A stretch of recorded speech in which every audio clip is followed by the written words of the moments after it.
নামাজ সহি হবে তখন, মুত্তাকি হতে পারবো যখন, আমার দানটা কবুল হবে তখন, আমি যখন তাকওয়া অর্জন করব তখন।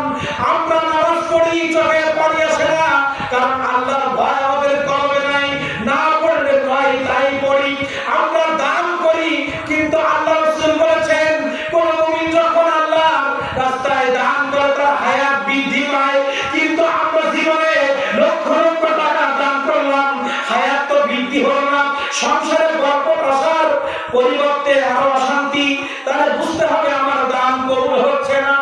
আল্লাহ রাসূল, আজকে আমি একটা কিতাব নিয়ে এসেছি, এখানে কমপক্ষে 40টা হাদিস এবং 40টা বিষয় কোরআন মাজিদের আয়াত সহ আমি ধারাবাহিক জমা আলোচনা করতেছি। মাত্র 5টা আমলের কথা বলবো, যে আমলগুলো না করলে আমাদের জীবন থেকে হায়াত কমে যাবে, যে আমলগুলোর মাধ্যমে আমাদের হায়াত বৃদ্ধি হবে। আর হায়াত বৃদ্ধি হওয়ার সংজ্ঞা আপনাদেরকে জানতে হবে। হায়াত বৃদ্ধি মানে আমার তাকদীরে লেখা 50 বছর 60 বছর হবে এটা নয়। হায়াত বৃদ্ধি মানে আমার জীবনে যদি 50 বছর হায়াত থাকে, এই 50 বছর হায়াতের মধ্যে শুধু নেকি থাকবে, নেকি থাকবে, নেকি থাকবে, এটাই বৃদ্ধি।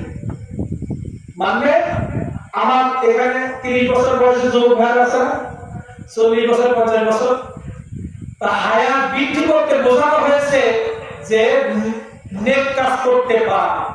মানে আমার জীবনের যে সময় হায়াত, এই হায়াতের মধ্যে বেশি বেশি আল্লাহর গোলামি, বেশি বেশি ইসলামের কাজ, কোরআনের কাজ, ভালো ভালো কাজগুলো বেশি করতে পারে হচ্ছে হায়াত বৃদ্ধি। তার মানে আমি 50 বছর হায়াত পেলাম, কিন্তু আমার নামে কোনো নেকি নেই, ওই হায়াতের কোনো নাম আছে।